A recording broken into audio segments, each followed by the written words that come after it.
Trending news.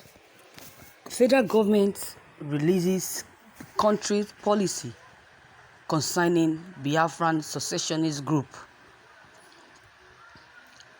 Nigerian versus Biafra. The hypocrisy of Great Britain.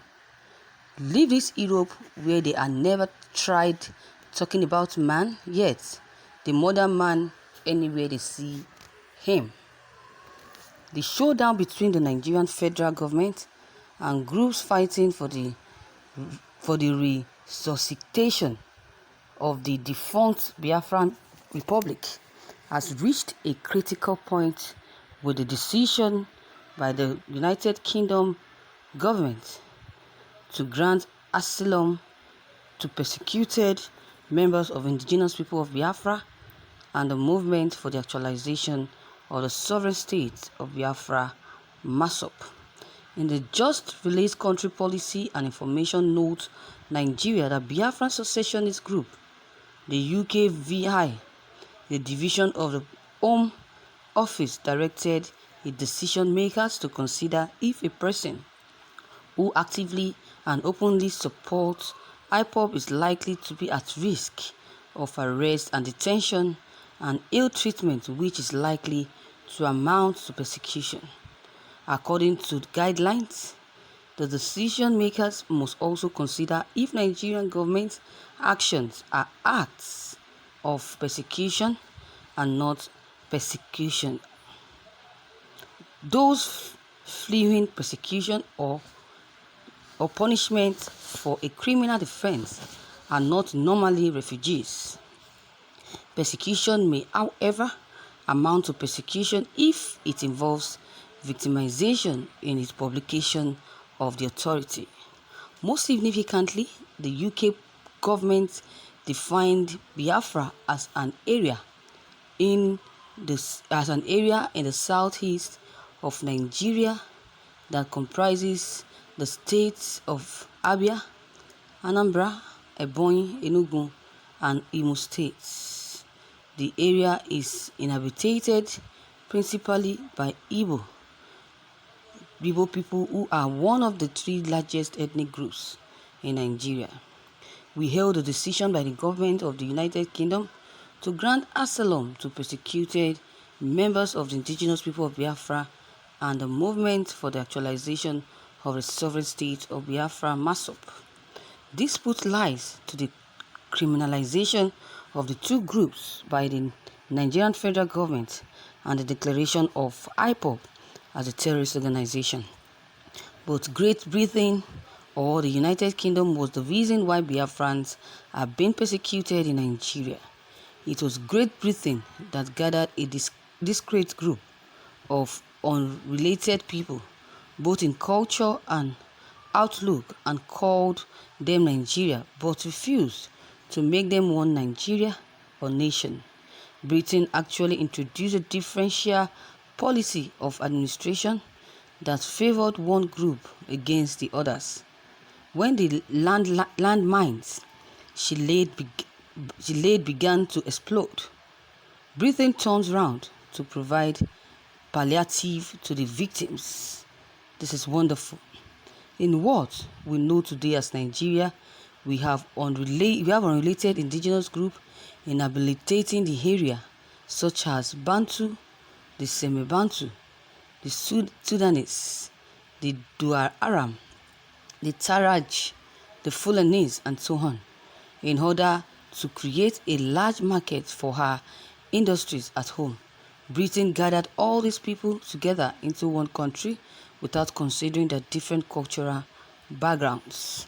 Not only that, Britain divided the territory into three unequal parts: the north, the east, and the west, in such a way that the side of the north is 3 times that of the east and the west put together. In addition, while all institutions in the north are preserved and shattered from the wind of change blowing across the globe, Britain exposed the south to West influences and civilization. The result was differences in social mobilization and education between the North and the South. This notwithstanding, the North was pampered by Britain and made a privileged group. Structures were created and sketched in favor of the North to give them undue advantage to enable them lord it over the rest of the country. This made the North to always be the determinant favor in the Nigerian politics, with the open support of the government of the United Kingdom or Great Britain. For the group of people the United Kingdom government now recognizes as Biafra, the Igbo, and they have been on the suffering side or suffer persecution since Nigeria was created, both in the hands of the Nigerian federal government and some non-state actors, and Great Britain always looked the other side.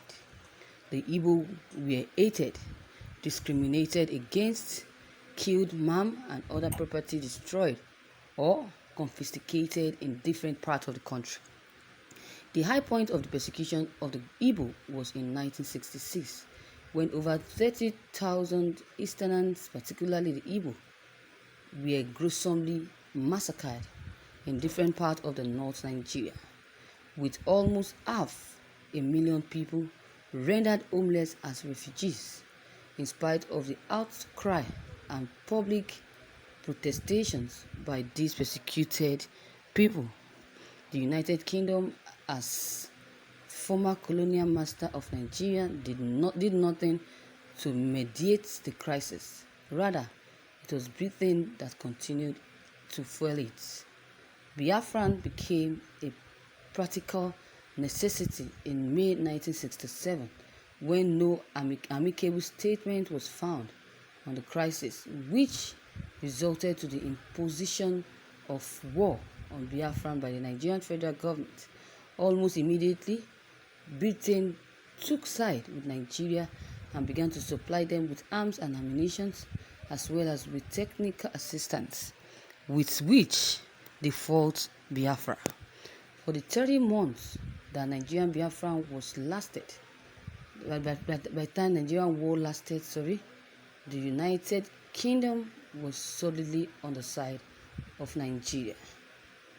51 years after Biafra was defeated in 1970, with the aid of Great Britain, the United Kingdom government is now seeing reasons to support those who have been agitating for the re-escalation of Biafran Republic, and has decided to grant them asylum. This is very interesting. We thank the United Kingdom government for their new change of heart, and we commend them for being so magnanimous in deciding to grant asylum to the persecuted Biafrans. We, however, want them to open their gates very wide, because many of us are already on our way to the United Kingdom, because we want to run away from Nigeria, where we are currently suffering persecution. As United Kingdom government is already aware, the present administration formula for sharing government appointments and other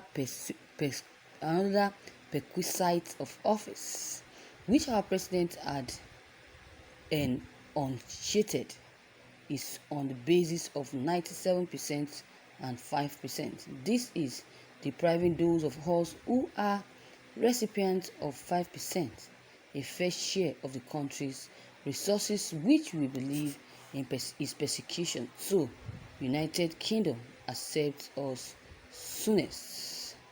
Thank you for listening to this news.